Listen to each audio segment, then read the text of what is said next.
awit kung meron po kayong Biblia. Doon po sa pag-usapan po natin ngayon ay po awit 145, verse 13. Yun.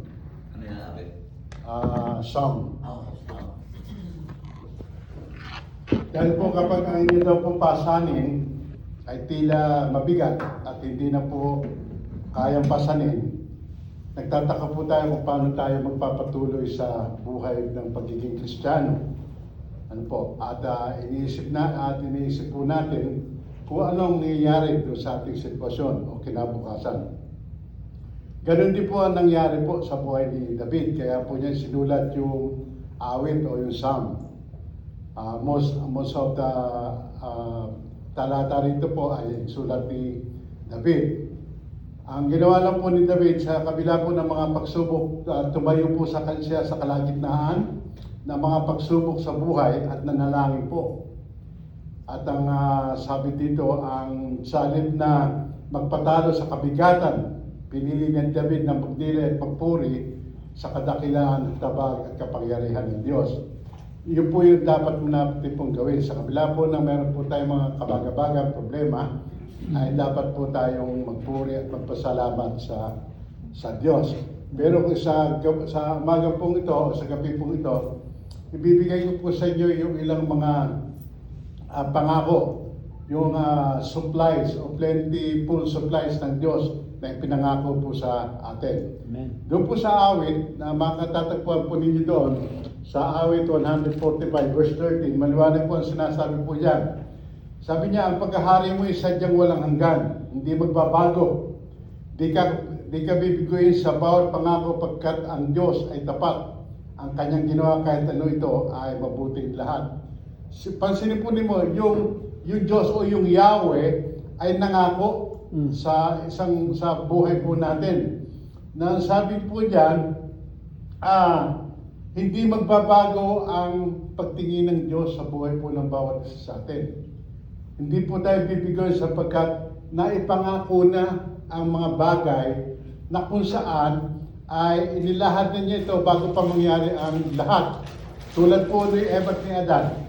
Bago po gumawa po ng paraiso ang Diyos o bago po lalangin ng tao ng Diyos, meron na pong paglalagyan doon po sa paraiso. Ganon din po si Abraham. Kung papansinin po ninyo, si Abraham po, lalo sa Genesis 12, ay sabi ng Diyos kay Abraham, maliwanag. Sabi niya, umalis ka sa iyong pamilya, pumunta ka sa dakong sa aking ibibigay sa iyo, no? At ang sabi daw po ng Yahweh, na sabi niya doon ay ano? Sabi niya, i-bless kita. Kung saan ka pupunta, sabi niya, sasamahan kita. Hindi ka mawawala sa aking paningin. Ipinangako pa doon ng Diyos sa buhay ni Abraham bago pa mangyari yung pupuntahan niya. Kaya nga sabi niya doon, ang iyong saling lahi ay magiging kasindami ng bituin. Ang mag-bless sa iyo ay be-bless. Ang mag-curse sa iyo ay ke-curse. Pansinin po ninyo yung sabi doon. Kaya po napakaganda yung sinasabi ni David dito. Naranasan po ni David yung mga pangyayari ito. At sabi niya, ang Diyos o si Yahweh ay hindi magbabago. Di ka bibigyan sa bawat pangako sapagkat ang Yahweh na ating pong sinasamba ay tapat. Amen. At sabi niya, at ginagawa niya ang mabuti para sa atin. Kaya po itong Abraham, sumunod po sa Diyos kahit hindi pa niya nakikita yung kanyang future. Kaya doon lumalakad siya, bagamat may mga sagabal sa buhay niya, pero nandoon pa rin ang provision ng Diyos. Nandoon pa rin yung katapatan ng Diyos. Hindi nagbabago.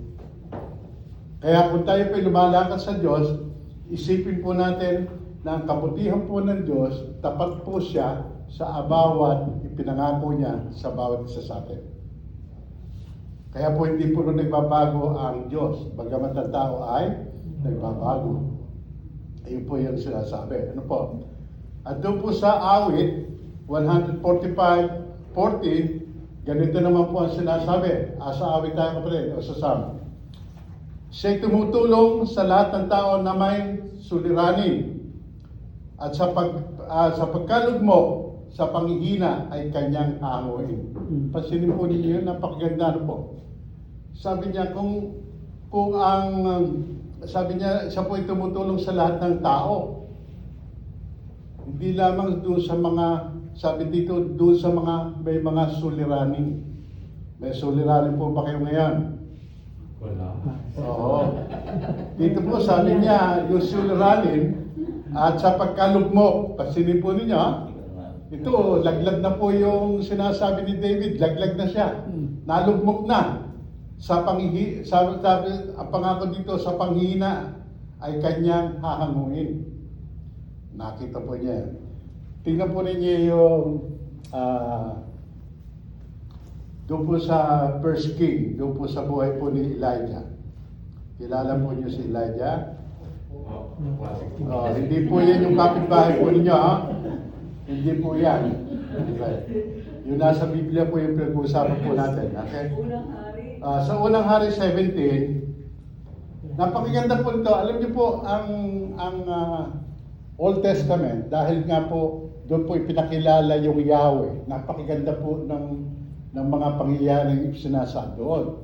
Doon po sa 1 Kings 17, verse 1, doon na po kayo, kapatid na Solomon, pakibasa. Wala pa po. Isaiah. No, First King. First King, wait lang po. 17. Elijah. First King, Oh. wait lang. Gusto ko lang ipakita sa inyo yung First King 17. verse 1. Now Elijah the Tishbite from Tishbe in Gilead said to Ahab, as the Lord, the God of Israel lives, whom I serve, there will be neither dew nor rain in the next 2 years, except at my word. Oh, pansinin po niya, ito ha. Sabi dito ng Diyos, sabihin mo diyan kay King Ahab. Sabi niya, boy akong Diyos na hindi magkakahamog man lang sa loob ng 3 taon. Hindi magkakahamog sa nasasakupan niya. Hanggat hindi ko sinasabi. Sabi ni Elijah, kung ipagtutuloy po ninyo yung pagkakasabi sa Biblia, pagkatapos sinabi ni Yahweh, Elias, umalis ka rito, magtago ka sa batas ng karit sa silangan ng Jordan. So doon po sa problema, asan si Elijah? O nasan si Elias? Doon sa problema. Kasama ba siya sa problema? Kasi sinumpa niya yung lugar eh.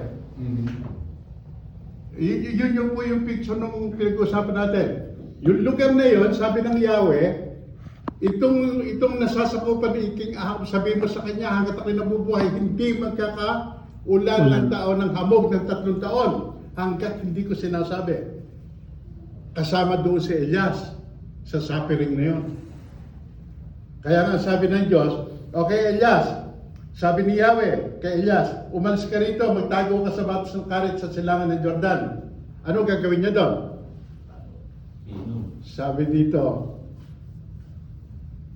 sabi niya, makakainom ka sa tubig ng batis at may inutusan akong mga uwak na maghahatid sa iyo ng pagkain. Oh. Alam niyo po, nung ako'y dumating dito sa Amerika, ito po ang sinasabi ko sa Diyos. Sabi ko, Lord, dinala mo kami rito mag-asawa. Wala po mag-aampon sa amin dito. Wala po kami pupunta. Saan po kami pupunta ngayon? Dahil yung pinsan niya, hindi kami sinundo. Nakarating kami ng Annabella. Ang siya ay nandun sa LA. Nakarating po kami dyan sa may Annabella, dyan sa Disneyland. Okay? Sabi nung driver, saan tayo? Disneyland. Saan sa Disneyland? Ubod pala ng laki ang Disneyland. Tumingin ko man yan ng asawa ko sa diyan sa Annabella. Sabi, hotel po kasi yun, yung di pumasok doon. Sabi ko, isang araw, tulog siya ng tulog. Ako naman hindi mapakali. Dahil sabi ko, yung mauubos sa pera namin dito sa loob ng isang buwan, ubos lahat. Kasi $72 yung hotel. Isang room. Ngayon sabi ko, Lord, kalooban mo ba magpunta kami dito? Magpakita ka ng sign. Bumaba po ako, October po nung malamig. Naka-jacket po ako na bababa ako. Alam mo ba nakita ko? 3 uwak na ganyan kalataas. Oh. Yan, dumating, medyo hapon na, yung medyo gabi na. Dumating sa harap ko yung 3 uwak na ganyan kalalaki. Wow. Sabi ko, thank you Lord. Kalooban mo magpunta kami rito. Ano ibig sabihin nun? Dahil pumasok sa isip ko yung kay Elijah Oh. na ang Diyos ay magsusupply sa akin sa Amerika. Mm. At yun nga nangyari. Hindi kami nahirapan dito sa Amerika. Bagamat sabi nga, yung aming mga papers ay napakatagal, pero hindi po kami nahirapan sa Amerika. Hindi po kami naglakad sa Amerika. Hindi po kami namasaya sa Amerika. After ng 1 week, nagkaroon po ako ng sasakyan provided ng church. Oh, wow. Oh. Sabi ng pastor, ayan, may sasakyan ka na. Kaya lang, wala ka lisensya. so kumuha po ako ng lisensya.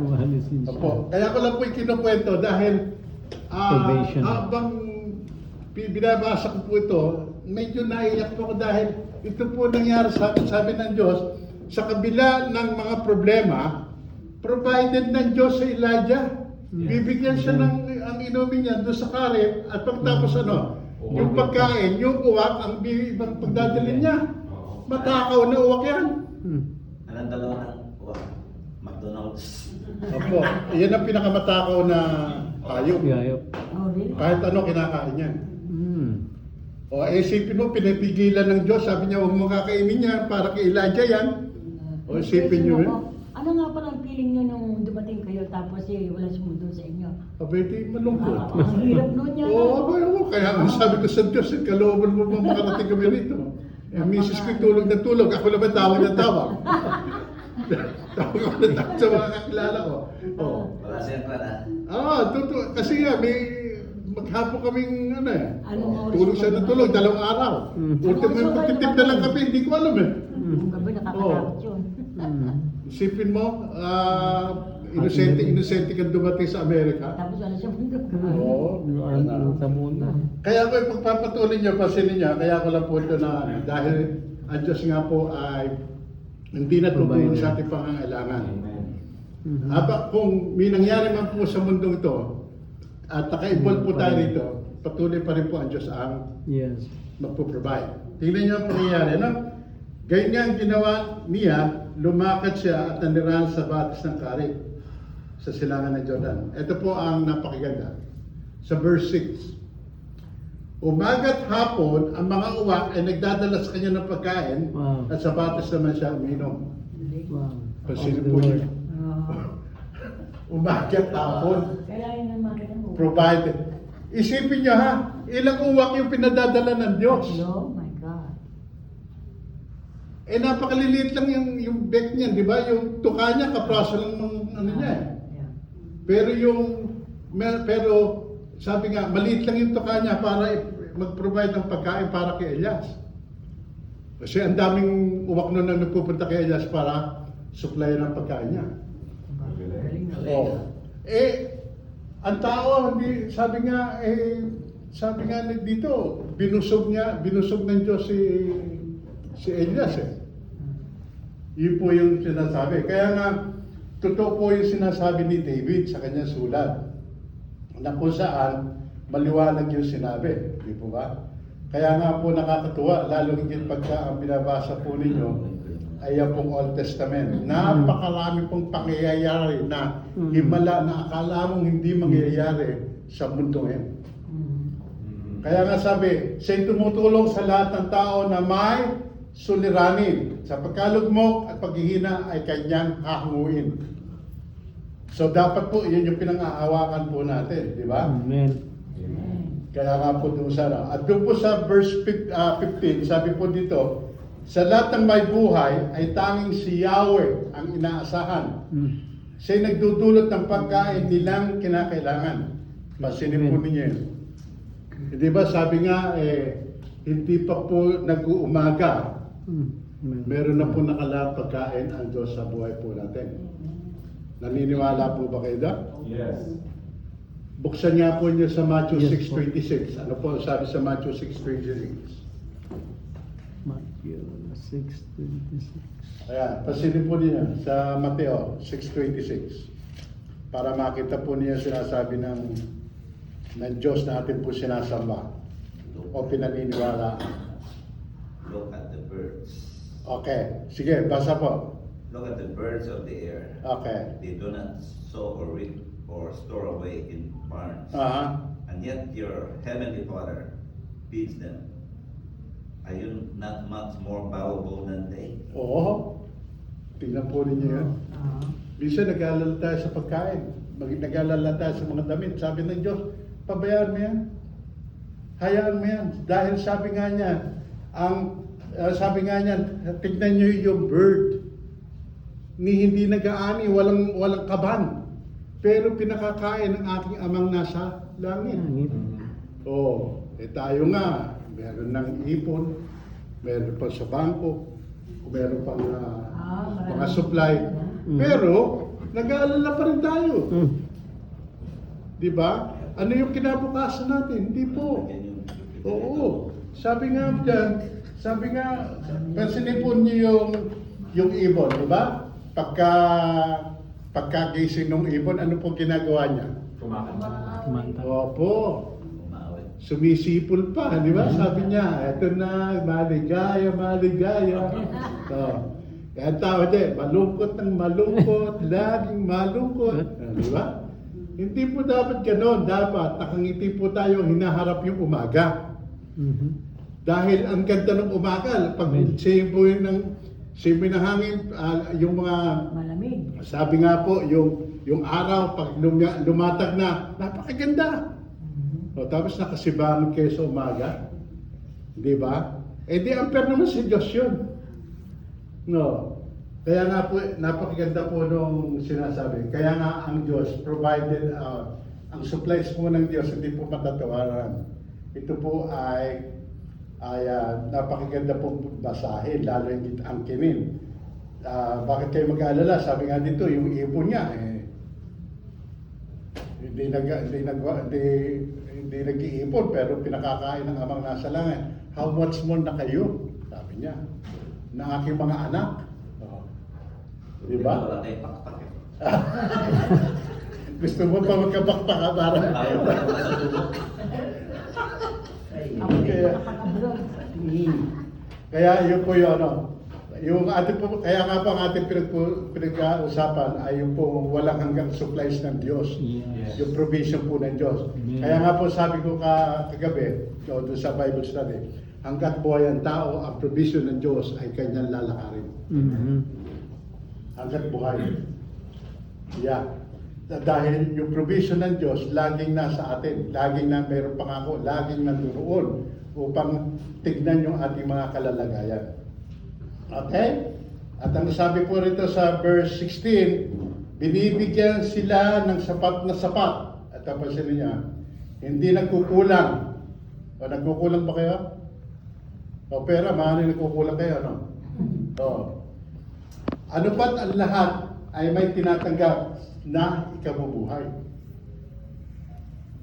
Pansinin mo niya, sabi nung Yahweh, binibigyan sila ng sapat na sapat, hindi nagkukulang ano pat ang lahat na may tinatanggap na ikabubuhay. Naalala po ninyo yung balo sa Saripta sa kapanahonan din po ni Elijah.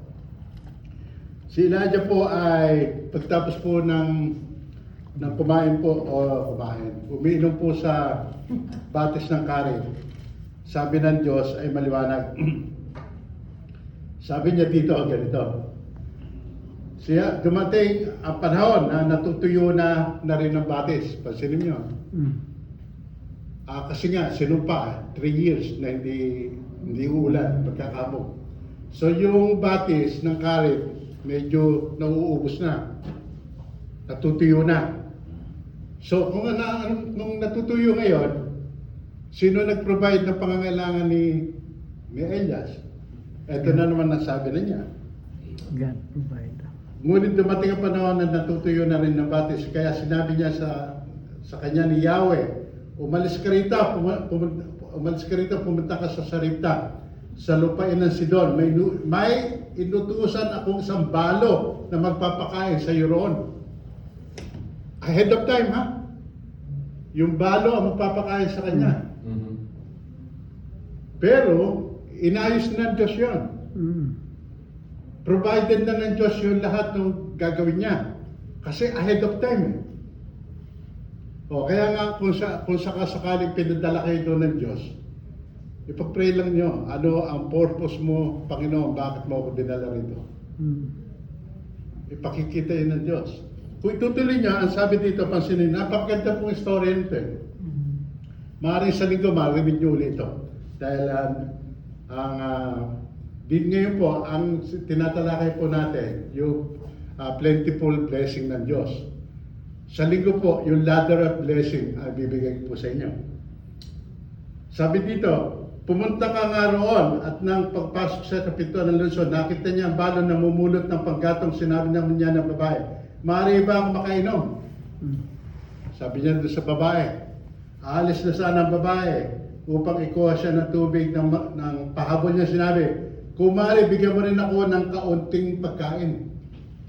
Oh, may request siya, no? Tubig sa pagkain. Ano sagot ng babae, ng balo? Alam po ni Yahweh na inyong Diyos na wala kaming tinapay. Meron lang po kaming konting harina at isang patak na langis. Gaano kadami yun? Isang dungos na harina saka isang patak na langis. Pansinin mo yun yung buhay nila, no? Yung tao na yun, ang gagamitin niya kay Elias. Pero sa pagpapagamit niya kay Elias, ang Diyos, bagamat gagamitin niya yung babae ito, may purpose din ang Diyos sa babaeng yun. Dahil yung anak ng Diyos o yung propeta ng Diyos nandoon sa vicinity niya. Hindi pababayaan ng Diyos ang kanyang propeta, hindi rin niya pababayaan yung mag-aasikaso sa propeta. Vice versa. Ngayon, ano po nangyari? Tuloy natin. Sabi niya, namumulat nga po ako ng may gagatong upang lutuin yun. At makakain man lang kami ng anak ko bago kami mamatay. Kasi nga tagtuyot eh. Isang takot lang na harina o isang suntok na harina at isang patak na langis. Sabi niya, yun na ho ang aming huling hapunan. Yun ang madaling sabi. Yun na po yung aming last meal. And then, mamamatay na kami. Okay, sabi ni Elijah, sundin mo muna ako. Sige, sabi niya doon. Tingnan niyo. Huwag ka mag-alala. Huwag ka, humayo ka at gawin mo ang iyong sinabi. Ngunit ipagluto mo muna ako ng munting tinapay at pagtapos magkaluto ka para sa iyo. Oh? Sipin mo, sasabihin, kung ikaw ang nanay, meron ka isang anak. Yung propeta to, agawin pa yung isang takot na harina para sa amin. Pero ang sabi doon, gawin mo ang gusto mong mangyari. Pero ipagluto mo muna ako. Pansinin ninyo kung kayo ngayon nanduro sa sitwasyon na yun. Susunod ba kayo o hindi? At tumili tayo, di ba? At tumili tayo na, paano mangyayari yun, no? Doon po, dito po, makikita po ninyo ang napakagandang istorya. At na isang makakapulot po kayo ng aral. Sabi dito, sapagkat ganito ang sinabi ni Yahweh ng Israel, hindi ninyo mauubos ang harina sa lalagyan at hindi rin nyo matutuyo yung langis sa tapayan hanggat hindi sumasapit at talagang takdang araw ng ulay marapating papatakin ng may kapal. Ang pangako, hindi raw mauubos. 3 taon nilang hindi mauubos yung isang takot na harina at isang patak na langis. Bakit? Kasi po, nung ipagluto niya, si Elijah, nandurong pa uli yung, hindi naubos po yung harina, nandurong pa uli. Nandurong pa uli yung isang patak na langis. Habang nagluluto siya para kay Elijah, meron pa uli siyang lulutuin.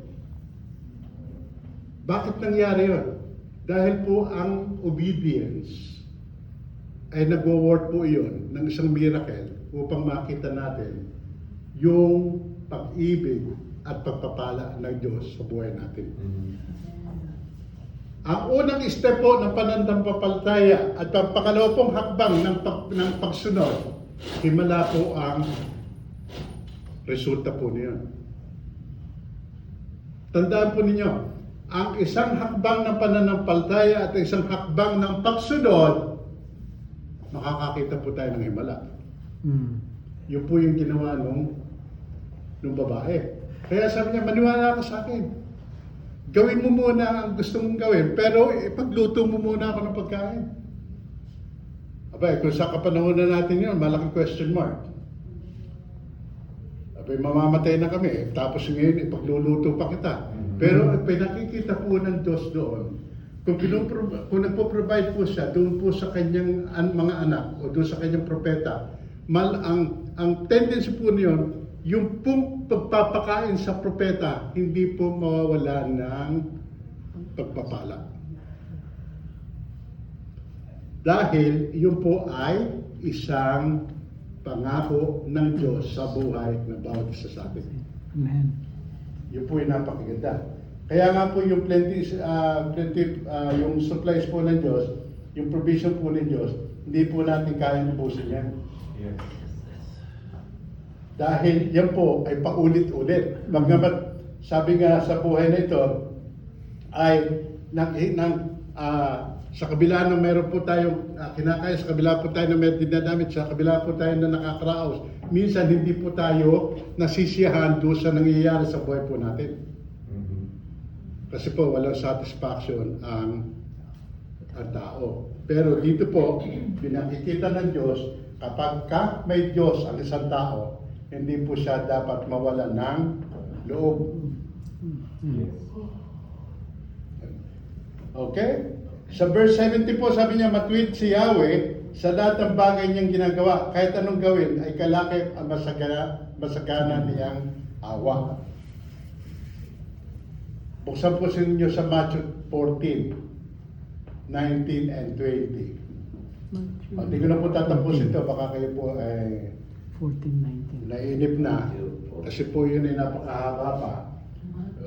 Matthew 14, 19-20. Ano po ang sabi dyan? Ano sabi ng Yahweh? Ng ating Diyos? Matthew 14, ano sabi dyan?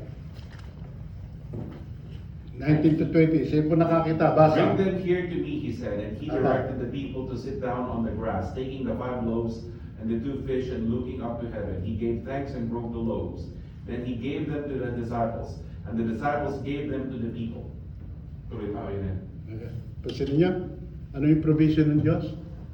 Minultiply niya yung ano. Sabi niya, abay, pauwi na ho niya yan. Sabi niya, magdidilim na. At wala yung makakain. Anong pagkain ang bibigay natin niya sa napakadami? Doon po sa bandang ulan, sabi niya, 5,000 lalaki ang kumain. Bukod pa sa babae at mga bata. Papansinin po niyo kung ilang libo yun. Abay, kung ikaw ang disciple, ano sasabihin mo din? May pauwiin niya ako niya. Mauubos sa sweldo ko dyan. Oo. Ngayon sabi na, hindi po, upuin mo. Grupo-grupo. Ano meron tayo dyan? So, anong sabi ng Diyos? Ano meron?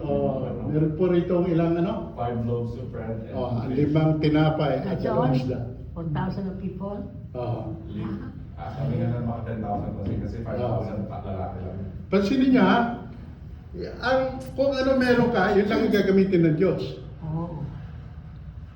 Hindi sosobra doon sa kung ang talento mo lang ay ganito, kung ganito lang ang meron ka, yun lang gagamitin ng Diyos. Kung i-offer mo para gamitin ng Diyos sa ikalulalati ng kanyang pangalan at sa kay galulugod po ng mga makaka-provision ito. Pansinin niyo, nanalangin si Jesus at nag-multiply yung 5 tinapay at 2 isda.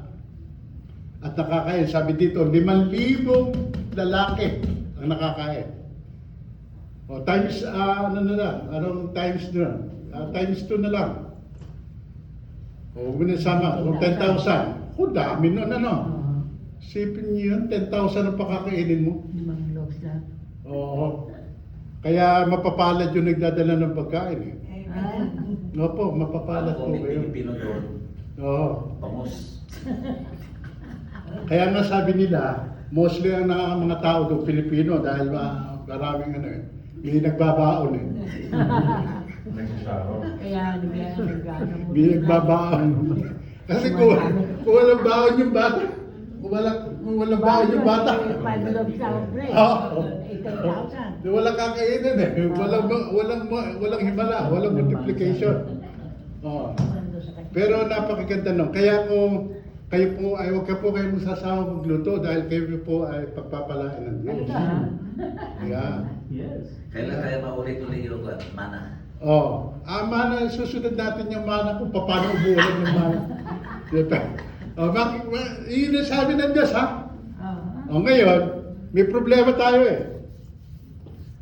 Pero biblical yung problema eh. Pag may natira, uwian ng uwian. Nakasibangon tayo. Ay, uwi naman ito ng uwi. Biblical yun. Naniniwala kay biblical? Oh, sabi dito, Sobra, sobra. tinipon ng mga alagad ang lumabis at sila ay nakapuno ng 12 bakol ng pira-pirasong tinapay. O saan nyo pa dadala yun? May natira. Diyan pala nagpausap Isa siya. lang si Oo. Billy. Ha? Adi, nung araw pa, meron ng tugo. Meron na. Nung araw pa, meron ng tugo. Ang kanta ni Oh. Sharon eh, malurutin. Kaya kung may nagtutugo, huwag kayo masyadong, sabi na lang nyo, praise the Lord, may natira para may mag-uuwi. Ayun.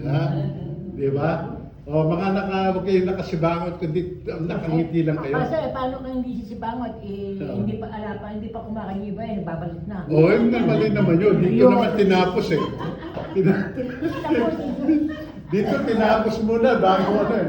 Oh. Pero yung tinipon 12 bakol pa natira, di ba? Dami na naman nun. Oh. dali. Oh, yun eh, sa totoo lang, yun yung para sa mga disciples na tugo. kaya yun po yung kaya kung yung papansinin, minsan ay nakakatawa po magbasa ng Biblia. Kung ipipicture po ninyo yung pangyayari sa Biblia, talaga pong ma-amaze kayo at matatawa. Lalo kapag ang binabasa po ninyo yung Old Testament, napakarami po doon mga bagay na hindi nyo paniniwalaan na nangyayari hanggang sa ngayon. Nangyayari pa rin yan. Opo. Kaya po, ang Diyos ay hindi natin matatawaran. Kaya nga po, ang sabi ng Diyos, hanggat ang buhay ang tao, may pag-asa. Hanggat buhay ang tao, gagawa ang Diyos ng himala at pagpapala para makita ng tao yung ginagawa niya upang patuloy sa magpuri at magpasalamat sa Diyos. Yun po yung sinasabi. Meron po kayong tanong, hindi ko na po tatapusin, baka mapahaba. Makatulog na kayo. Eh, hindi naman tayo kakain eh. Oh! Pero hindi ba ito kumain? Tama nga naman, hindi na tayo kakain. Tugod na lang yun. Tama. May sobra pala eh. Tugod na lang yun. May tanong kayo? Sa hope na hindi po kayo mawala ng pag-asa. Lalo higit sa buhay Kristiyano. Buhay po ng... Yeah, totoo yan. Ako ay talaga numakita ko yung 3 uwak na yun. Ang lalaki. Sabi ko, Lord, thank you. Pumasok na po ako sa hotel. Oh. O, kinabukasan, alam nyo? Oh. May tumawag na sa akin. Magaling. Sabi niya, ikaw ba yung pastor na kaibigan nitong si Opo, sabi ko. Humingi po ako sana ng tulong na kahit sa garahe patulogin niyo kami dahil di po kami pwede rito sa O sabi niya, huwag ka mag-alala, antayin mo. Sa maghapong ito, sabi niya, gagawa ang Diyos. Oo nga, gumawa po ang Diyos. No? Balis na po kami sa hotel, na nakatira po kami ngayon sa, parang nilipat kami sa isang bahay. Wala pang 1 week, lumipat na naman po kami sa ibang bahay. Galing. Ganun. Nagpo-provide po ang Diyos. Hanggang sa mag-stay po kami doon. Tapos noon ay nagamit na ako ng church para sa mga Bible study. Kulang sila ng pastor kaya ako nagba-Bible study. Kaya lang sabi nung pastor, bagamat meron dyan sasakyan, kailangan mag-drive ka muna dito sa Amerika. Sabi ko, patay. Mag-exam na naman pala. Ganun sabi ko. Ngayon po, mag-exam na. 1 to 50. Pero ang ganito ang sabi ko sa Diyos, kung kalooban mo na ako'y mag-stay sa California, kahit gano'ng kahirap yan, kahit papasa ko yan. Ganun. Isang take lang po tayo. Ay, Pastor. Hindi ko naman sinasabing marunong ako, basta isang take lang ako. Hindi ko sasabihin sa inyo yung score, ha? Basta isang take lang ako. Ako lang Pastor.